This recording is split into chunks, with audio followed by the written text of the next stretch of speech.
Yo, what's going on, guys? Chris Bond here, Overtime Athletes. And for today's video, it's gonna be all about programming. So anytime I go through a couple off seasons, I discover something new, something that works with my athletes here inside the facility.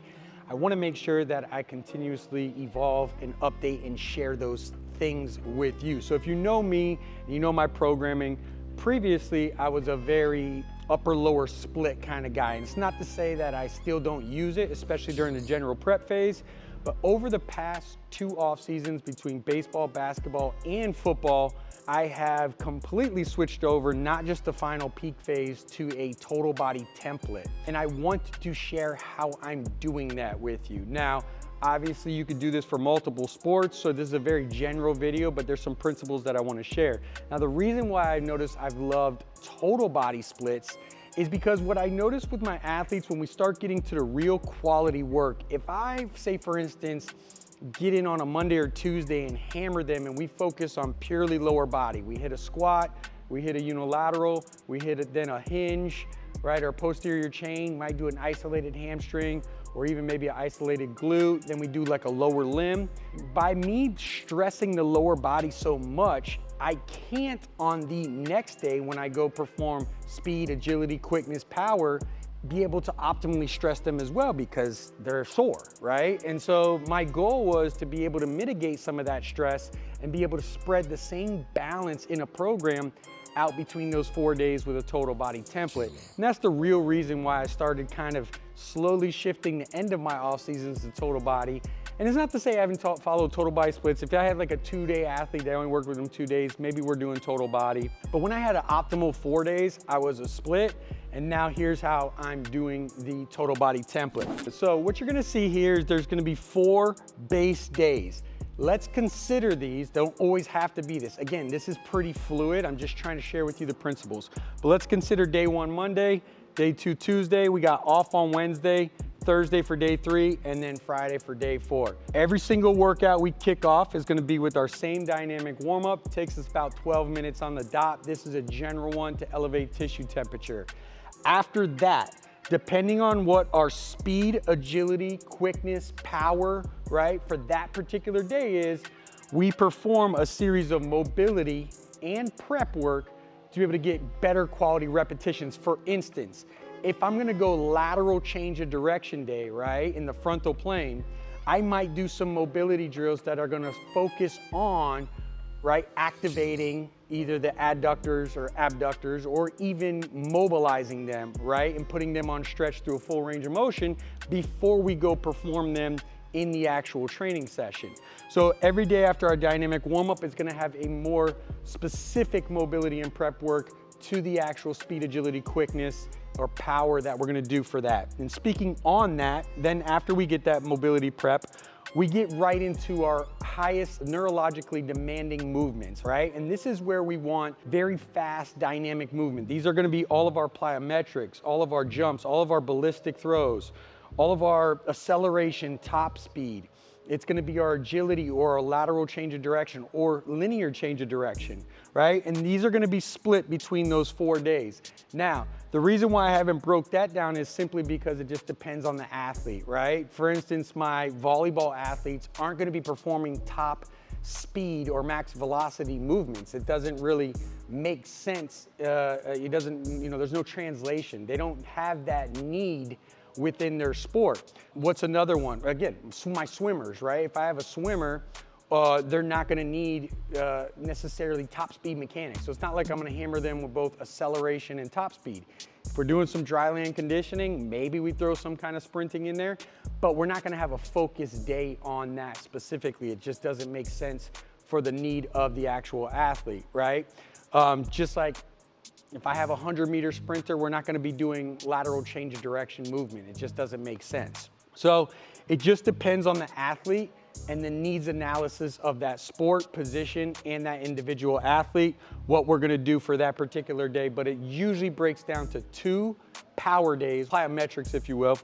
And then usually I have, depending on the athlete, 1 speed, 1 agility day, 1 linear focused, 1 change of direction. Next is where we get into the meat potatoes of how we're gonna organize the strength, right? And so like I said, all I've done is taken the same upper lower split that we did before, taking all the same movements of balancing out the body between our pushing, our pulling, our hinging, our squatting, right? Our unilateral movements, our trunk movements, our arm flexion, arm extension, and all I've done is spread that out over 4 days. So just so that we're aware, that's exactly what we're doing here. And then again, depending on the needs, you have to tilt it towards what the athlete actually needs. But getting into it, what you're gonna see here is we're gonna get right into our strength, right? And these can be interchanged between upper and lower, but we're gonna have our primary focus compound lift for the day. So day one, right off bat, 4A is gonna be our horizontal push. This is gonna be our big, it could be our bench press, single arm dumbbell, dumbbell bench press, something where we're pushing in that horizontal plane. Following that, we're usually gonna hit some kind of corrective. We're trying to balance that out. We can either do something to work the antagonist, the upper back, right? Something external rotator, something to stabilize the shoulder, right? That's working those opposing muscles. After that, we go into our next superset. Let me just speak on superset or being able to circuit these lifts. The other benefit of working total body is when I can put more of these movements and punch more in within a particular session, because I can push pace a lot faster. And the reason why I can push pace a lot faster is because I'm not stressing, right, one particular body part.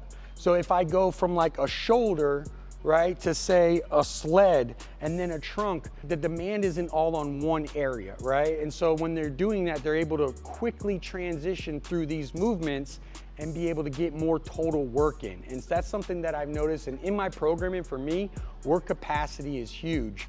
I want you to be able to produce a lot of speed, a lot of force for a long duration. And that's part of us being able to push inside the program. So going back to it, 5A, 5B, we're gonna have our first posterior chain movement.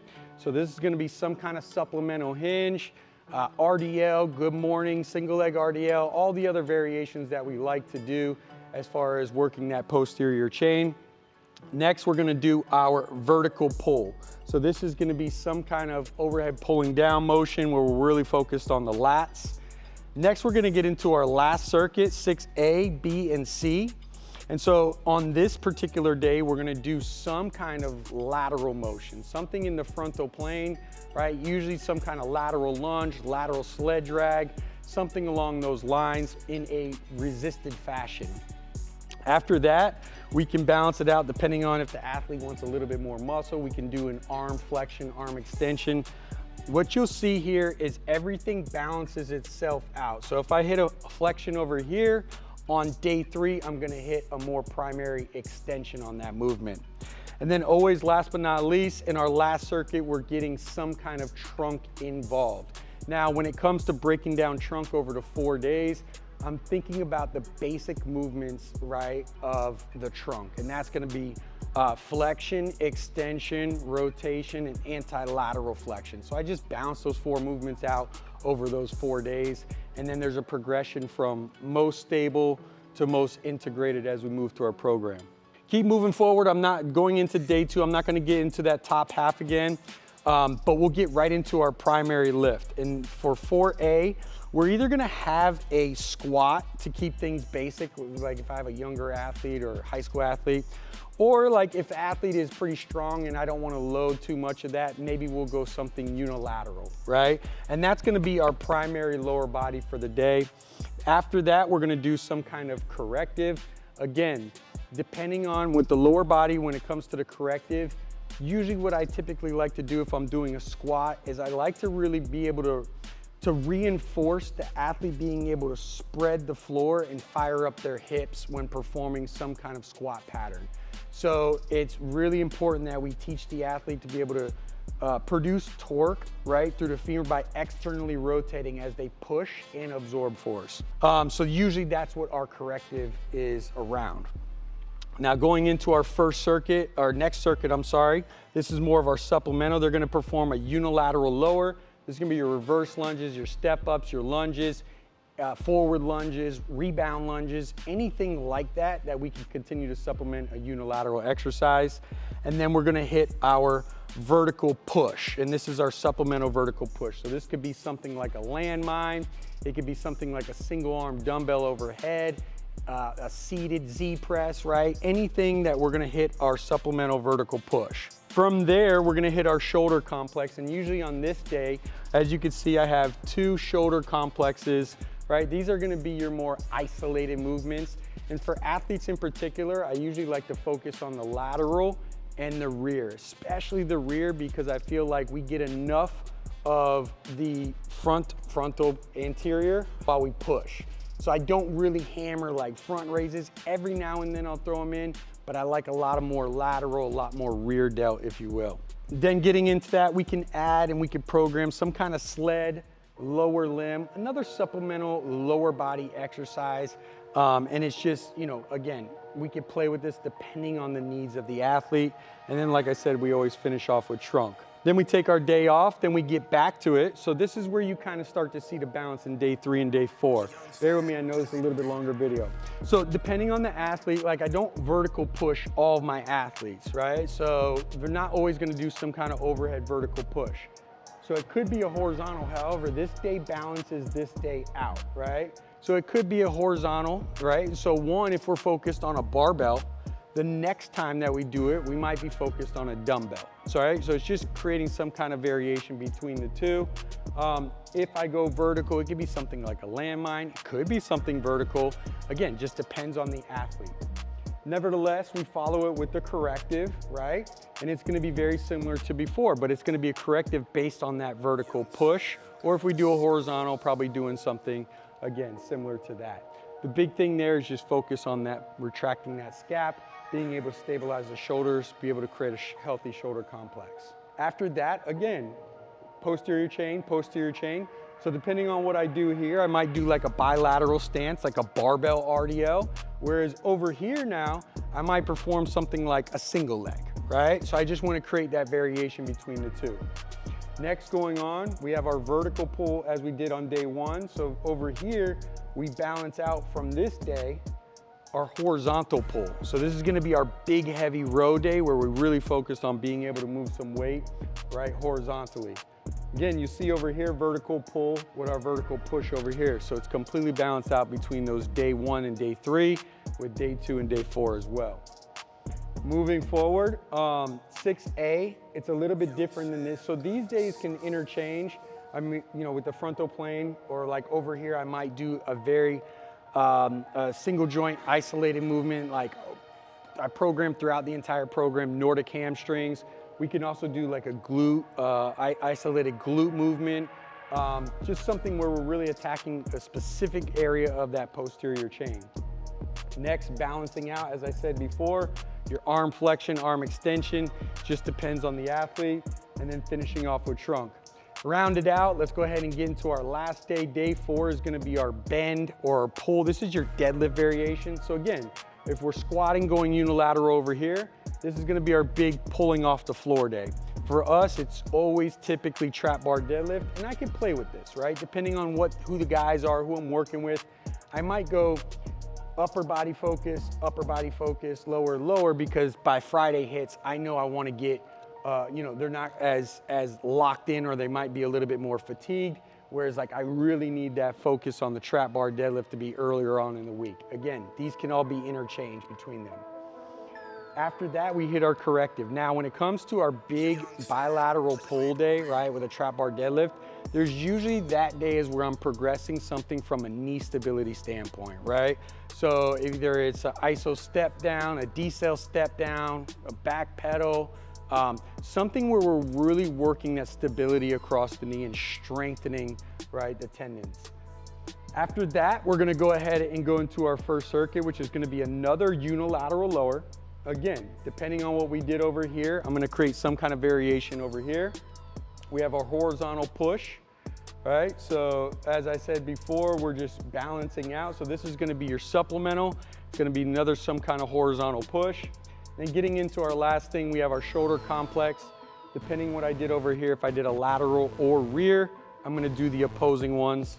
And then finally, we're gonna do some kind of sled, lower limb, You know, again, if I'm balancing it out, if I'm doing some kind of weighted heel walks or something of that nature, the other day I might do like a backward sled drag or a sled push. I usually like to finish Friday out with some kind of heavy sled action.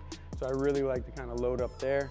And then as usual, like I said, we finish off with some trunk. So I know this was a little bit long-winded as far as, you know, explanation goes, but my biggest thing was kind of be able to brain dump.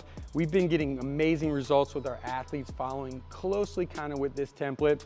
I wanted to make sure that, you know, I did put them into 4A, 4B in our circuits and how I'm breaking them up, because the reason being is because I can pack a lot of this into hour 15, hour 30 minutes, right? Depending on what week we're in. Usually there's a learning curve the first week when you introduce a new block or a new training program. Takes a little bit longer, whereas you could start to reduce the time down when you kind of really start to get into that mix.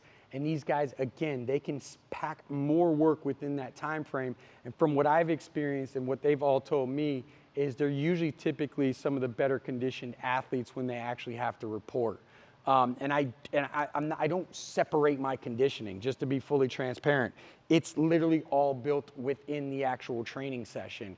It's just knowing when to push, pull, and being able to control those rest periods as we go along while still getting quality repetition. So there you have it, guys. Just wanted to kind of spitball, give you guys what we're doing here that's working for us. Hope this helps out with you and your athletes. If you're a coach that wants more on programming, we actually have a full course, full certification that walks through all of it. So if you're interested, check out the link down below. Hope that helps. I'll catch you guys next time.